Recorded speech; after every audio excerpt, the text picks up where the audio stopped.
What's up, man? I'm glad you made time in your schedule to come do this with me.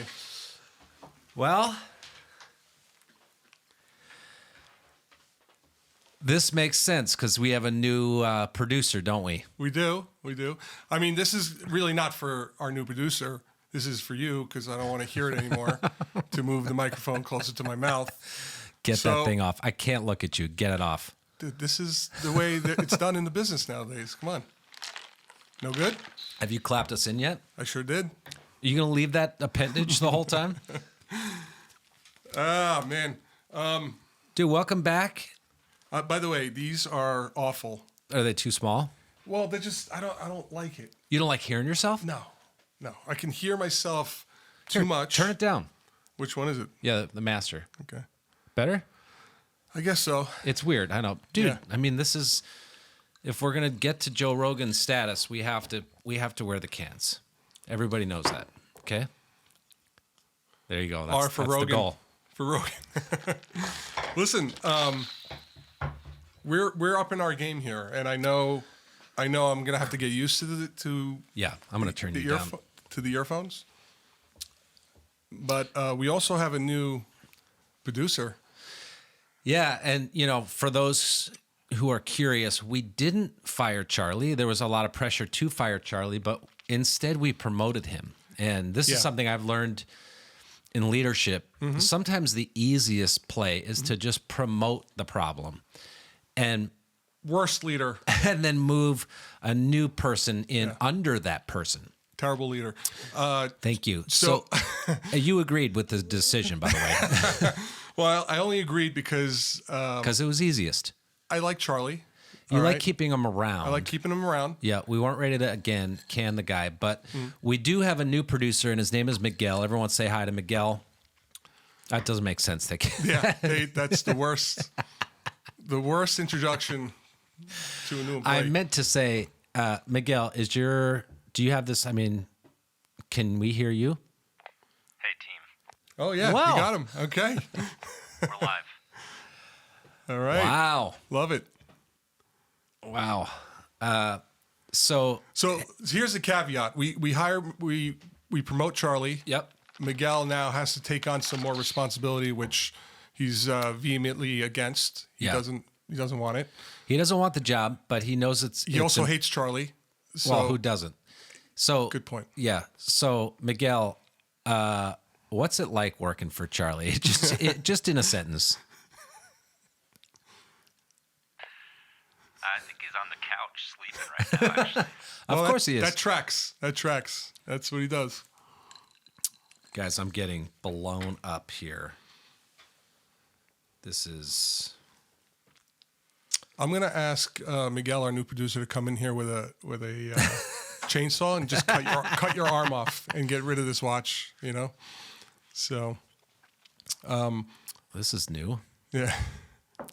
Charlie never came in mid-episode. Yeah, well, I mean, Miguel's a pro. He knows what he's doing. And, I'm going to say something here. I just want to point something out. Thank you, Miguel.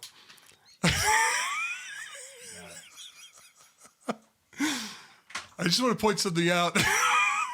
That Is that a blowtorch?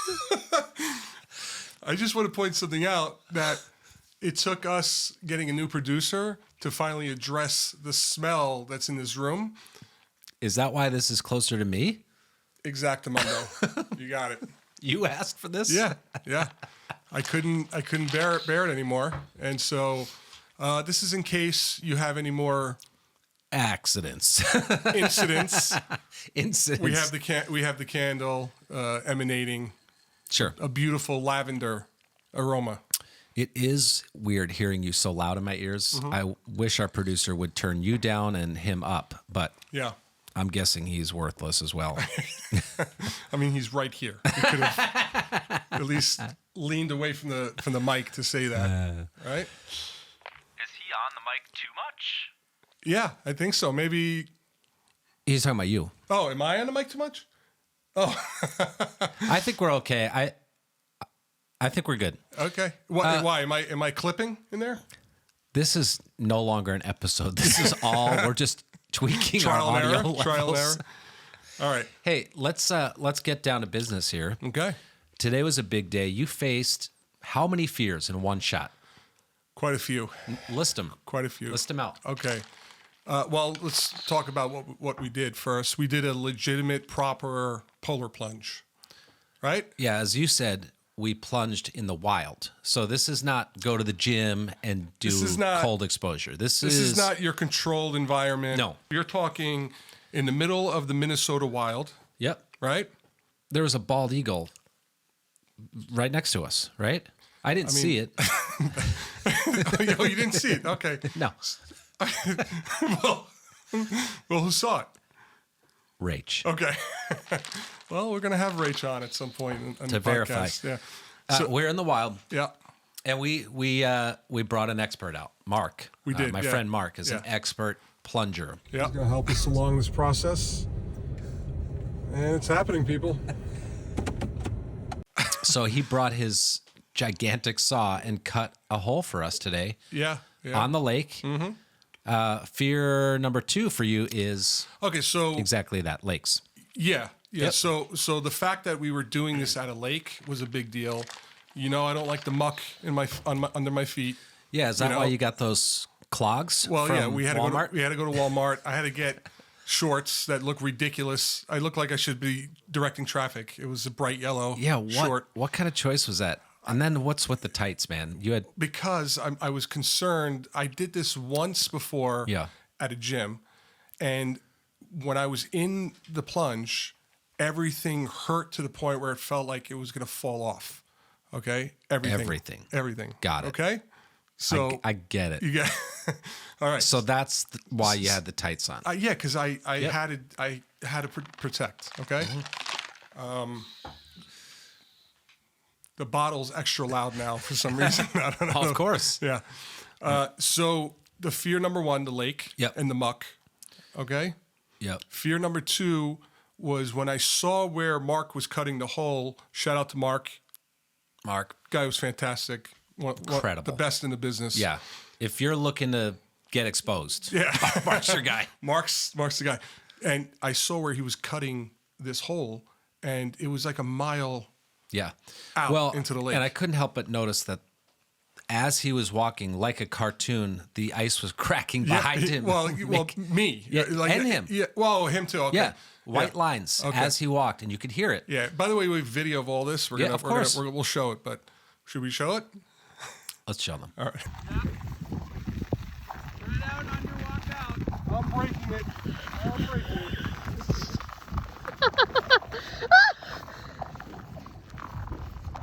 Yep, you want to spread out on your walk out. What happens is I'm now freaking out because I'm like, okay, we're very far out into this lake. If something should happen to me because of the coldness, right? Yeah. And there's a medical emergency. Now there's an added layer here of problem that we're so far out, so getting back to the car. I knew you were spiraling when you asked for a tow. Don't say spiraling, okay? Dude, you asked what you were trying to say. Now, Mark was stunned. He'd never heard a question like that. What you were trying to say is, do you want to wrap a rope around me in case I pass out? A tow? Huh? Do we have like a tow or a rope in case I pass out there? You guys are not going to be able to carry me out of the water. No. You mean like you won't. You won't pass out. Okay. All right, well. I mean, for perspective, like an 8-year-old kid did it yesterday. Yeah, I said tow because... So you don't get... Were you afraid you would slide under the ice? Something. Yeah. I'm a large man. Yeah, And it would have been it would have been tragic. So your whole thing was, if I go unconscious, there's no way Mark and I can get you out. That was the point. I was Yes. like, there's no way, because, you're Me? feeble. Feeble, right?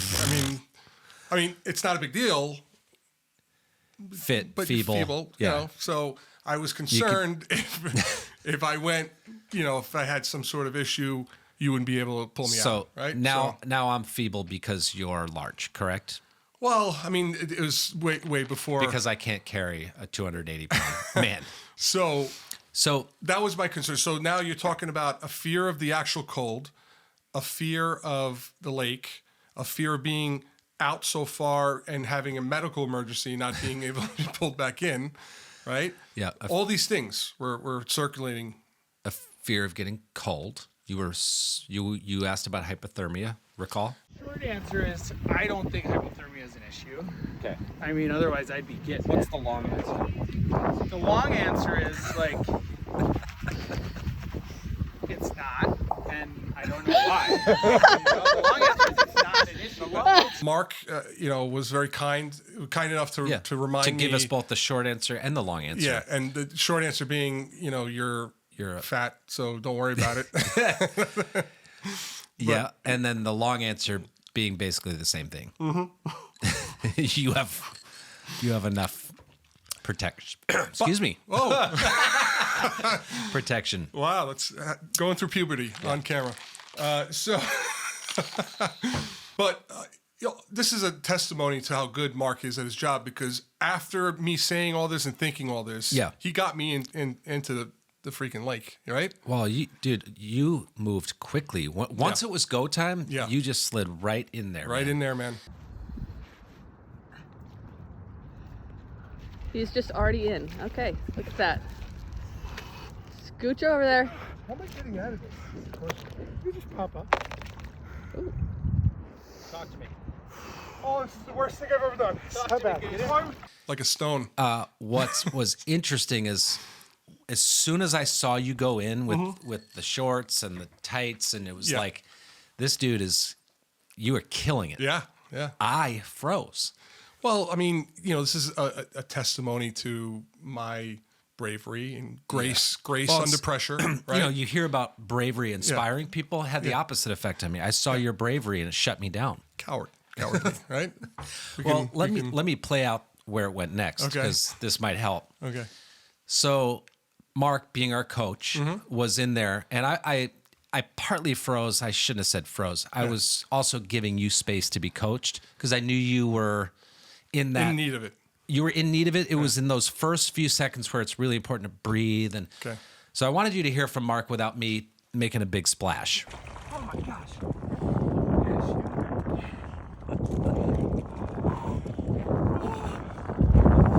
There goes Mark under the water. I'm out of here. No, wait. Dude, gotta get back. That was lame. So when I did get in, I think Mark saw that as an opportunity to wet his hair. So he went under. Okay.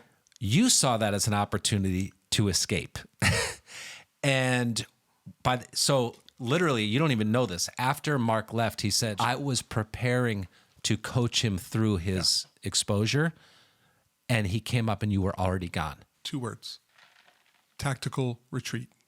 Okay? That's what we're talking about here. Tactical retreat. And by retreat, I mean rolling out of the hole like a log. So we survived the cold plunge. Yeah. The question is, how's your back? Because that's the reason we got in there in the first place. Yeah. So it's interesting because immediately felt better. And then afterwards, there was some wonderful, effects. Dude, my back if you can believe started it, acting up a I little bit. completely checked out. While you were talking, I was so bored there. I literally, I have no idea what you just said. I just want to wrap it up by saying, nice to be here. Okay. We won't say where we are, of course. And I'm happy to welcome Miguel aboard. Welcome. And, we will do this. We will do this again shortly. And we look forward to to having more episodes, I can't wait. All right. I know you really wanted the deep condenser mic for your voice. Yeah, I love to sound like Howard Stern. I know you would. I knew that was the reference too. I could tell you wanted to sound like Howard. Why?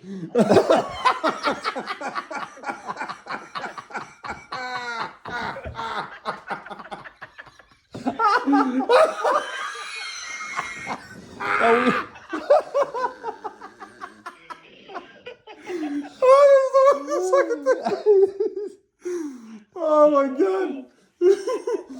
Oh, dude, I think something just popped in my head. Oh, Lock your lower back. Oh man, it may have. It may have. You fixed your back. Yeah, thanks, dude.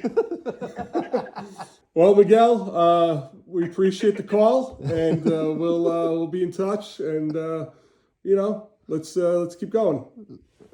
Thanks, man.